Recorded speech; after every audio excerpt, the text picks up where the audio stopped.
Bonjour à tous, mercredi 1er avril 2020, nous en sommes au 16e jour de confinement lié au coronavirus et je vous lis la suite de Mon ex, la mort et moi. Chapitre 20. Ma mère coupa le contact et nous descendîmes de voiture et voilà que nous nous tenions devant la maison de mes parents. Le lieu où l'on apprend tout.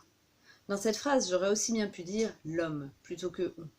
Me dis-je, l'endroit où l'homme apprend à cacher ses gaules matinales, et c'était le début de la dernière fois que je voyais cette maison. « Nous sommes l'élite de la brique, voici nos domaines » criait-on autrefois quand on se promenait à vélo dans le village, car on n'utilisait pas d'autres matériaux pour construire des maisons ici. Bien qu'on soit en automne, le jardin de ma mère sentait jusque dans l'entrée. Je savais qu'elle se donnait de la peine avec son jardin, mais en ce qui me concerne, j'avais l'impression que Dieu y avait fait exploser une bombe de semences. Les gerberas ont bien fleuri cette année, mais les anémones n'ont pas percé du tout. J'ai encore dû vaporiser du produit sur les églantiers, car ils étaient couverts de pucerons. Et à chacune de ces phrases, il ne me venait à l'esprit aucune fleur correspondant à ces noms. « Il faudrait à nouveau retirer la mousse entre les dalles. Tu pourras faire ça demain, tiens » dit ma mère, et je me sentis triste, car pour la première fois que j'aurais pu faire ça avec plaisir, je n'aurais plus le temps de le faire. Et au bout du compte, il faudrait que j'explique à ma mère, ce qui me rendait encore plus triste, toutes ces choses auxquelles il faut penser quand on meurt comme moi, me dis-je, et je pensais à toutes les conneries habituelles auxquelles on pense quand on meurt. Après que ma mère eut ouvert la porte et que nous eûmes déposé nos affaires, elle se mit à réchauffer sa fameuse soupe de lentilles. Ma mère se tenait dans la cuisine, tandis que de la salle à manger, nous la regardions remuer dans la casserole jusqu'à ce que ça commence à fumer. On laisse encore reposer 2 minutes. Elle adorait commenter ce qu'elle était en train de faire. La mort mangea 3 assiettes, Sophia 2 et moi une seule, ce qui permit à ma mère de demander « Tu n'aimes pas ?» et à moi de répondre « Si, si ». Et la soupe de lentilles sentait la même chose que d'habitude. Elle sentait ce qu'il y avait à manger l'automne quand on rentrait de l'école, et la honte que ma mère puisse faire je ne sais quelle blague de prout à cause de cette soupe. La mort aida spontanément ma mère à débarrasser, et celle-ci me regarda d'un air comblé, comme si un champion des manuels de la baronne de Rothschild avait partagé notre table. Ce soir-là, ma mère avait tellement de joie dans la voix qu'elle réussit à entraîner Sophia au grenier pour papoter. Je détestais ce mot comme aucun autre, car il était censé vouloir dire davantage que causer, parler ou tailler une bavette. C'était la valeur ajoutée qu'on espérait obtenir de ce papotage. On parle de temps en temps de choses que les hommes ne peuvent pas comprendre. Et je savais que Sophia en était capable et pas moi, et je m'énervais de mon propre encroûtement.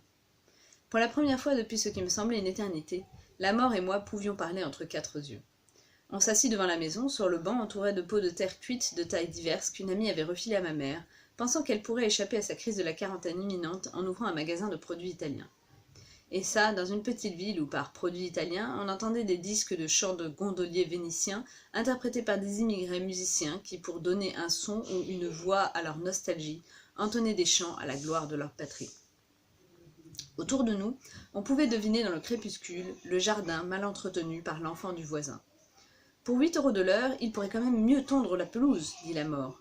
Et je me contentais de hocher la tête, car j'avais cessé de m'étonner qu'il puisse avoir une vision totale de mes pensées. Enfin, soyons sérieux, pour 8 € laisser une pelouse pareille.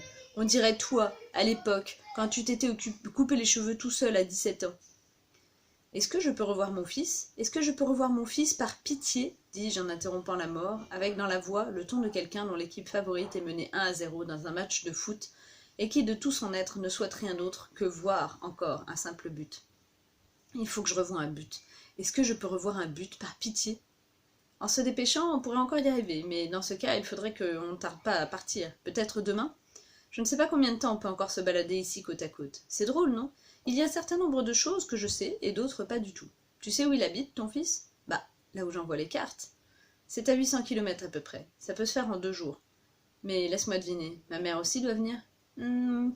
Oui, ta mère doit venir aussi, malheureusement, par précaution, dit la mort à mi-voix. Et comment je lui explique ça ? Trouve quelque chose. Est-ce qu'elle aime partir en vacances ? Est-ce que moi j'aime partir en vacances ? Demanda-je à la mort, pointant du doigt d'une part le fait qu'on reproduit toujours ce que les parents nous ont appris, et j'avais appris par ma mère que partir en vacances était non seulement dangereux et superflu, mais aussi beaucoup trop stressant pour pouvoir se détendre, parce qu'on ne savait jamais comment dire papier toilette, crème pour café et assurance maladie dans la langue locale, et m'attendant d'autre part à ce qu'il sache déjà de toute façon que je n'aimais pas partir en vacances. Je trouve que c'est déjà l'aventure quand je vais dans une autre ville pour un match de foot, et ma mère trouve ça excitant d'acheter du bœuf chez le boucher. On n'est peut-être pas tellement du genre à aimer les vacances, à part l'île de Juste. Ça plaît toujours à ma mère.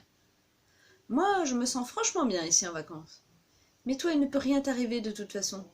La mort. Ah oui, c'est vrai. J'ai une idée. Tu lui dis que tu as le droit de rendre visite à ton fils et qu'elle doit absolument venir car la famille veut donner une grande fête. Quelque chose dans l'esprit de... Un enfant ne devrait tout de même pas grandir sans son père.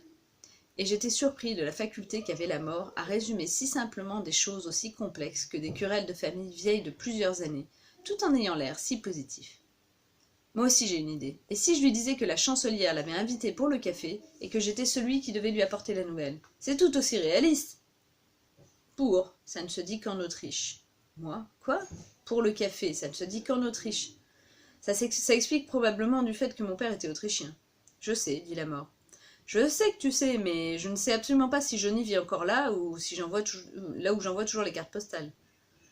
Bon, il s'agira de vérifier ça. Mais ton intérêt principal à présent, c'est tout d'abord de faire en sorte que ta mère ne s'éloigne pas de plus de 400 mètres de nous. Tu sais quoi? Je m'en charge.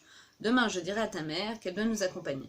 Tu peux me faire confiance, je vais arranger ça. Je sais m'y prendre avec les humains. Moi. Une seconde, tu sais t'y prendre avec des êtres humains mourants, la mort. D'après ce que je sais, ça revient à peu près au même. Moi. Et qu'est-ce que c'est censé vouloir dire encore, la mort? Vous partez du principe qu'un enfant est déjà finalement tel qu'il sera plus tard à l'âge adulte, qu'on peut essayer d'exercer une influence sur lui, mais que le véritable but de l'éducation est de tranquilliser les parents dans la mesure où ils s'imaginent avoir fait le nécessaire. Tu peux bien essayer de tailler un bouleau, mais un bouleau ne deviendra jamais une rose. Et c'est tout à fait la même chose quand on meurt. Les gens qui ont vécu dans la peur meurent terrorisés. Ceux qui ont toujours eu le cœur léger envisagent tout avec plus de légèreté. Ça me rappelle la fois où ma mère m'avait balancé une longue engueulade. Rien ne bouge chez toi. Chez toi, rien ne s'est passé depuis que tu as appris à parler et à marcher. Tu es têtu comme un âne et stoïque comme les habitants d'une île de la mer du Nord dans une tempête d'automne.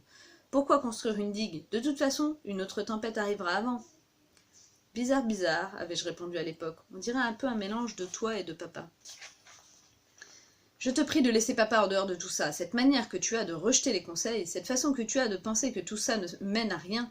Déjà avant, tu ne faisais qu'être spectateur pendant les matchs de foot. On pouvait te supplier à genoux de te bouger, mais non, surtout pas toi. Rester en dehors du terrain et regarder, voilà ce que tu faisais. Et ensuite, tu racontais le soir qui aurait pu mieux jouer, alors qu'il y avait aussi des filles de 4 ans qui participaient, avait dit ma mère, en faisant ensuite un geste de la main, comme si elle voulait encore lancer. Arrête un peu. J'avais commenté l'analyse de ma mère, joyeusement surpris. Ça au moins je le fais encore maintenant.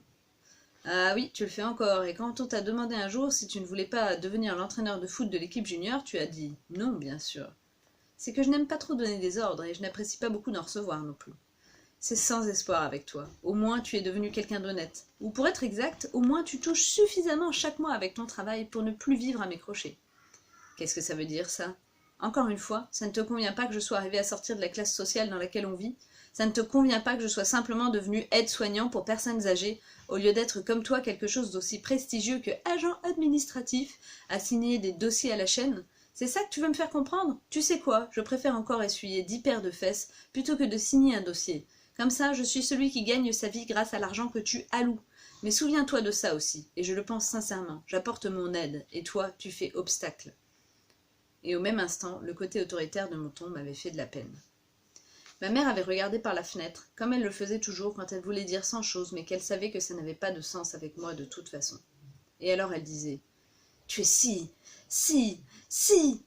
Et puis elle se levait, partait dans la cuisine, et revenait avec sa liqueur préférée, se figeait comme si elle voyait un pasteur sorti de nulle part, qui lui disait « Ne faites donc pas tant d'histoires, il faut aimer ses enfants. » Et puis on aurait dit qu'elle se secouait intérieurement, et alors elle disait avec le plus doux de tous les visages et la plus maternelle de toutes les voix, comme si notre conversation précédente n'avait jamais eu lieu, des phrases telles que « Tu en as entendu parler? Les Schulzen ont de nouveau agrandi leur garage de voitures à vendre. » Et je l'aimais pour ça, fidèlement et profondément, ce que je ne lui dirais jamais en revanche, mais je l'aimais car son vif instinct de protection était encore aussi grand que lorsque j'étais un petit garçon.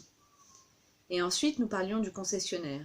Nous faisions le compte des voitures que nous avions déjà achetées là-bas, et nous rions du fait que ma mère jurait encore que nous étions les premiers à avoir conduit une voiture asiatique dans notre ville, et que ce mécanicien lui avait fait la cour entre 2 achats de voitures pendant 8 ans. Et alors, elle disait d'une toute petite voix très très aiguë. Mais non, ce n'est pas vrai du tout. Pour elle, le désir, son âge et les difficultés rencontrées dans sa vie étaient incompatibles.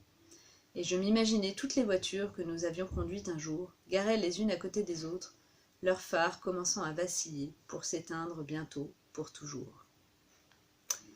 La suite demain, et d'ici là, prenez soin de vous et n'oubliez surtout pas, en ce 1er avril, les poissons. À demain.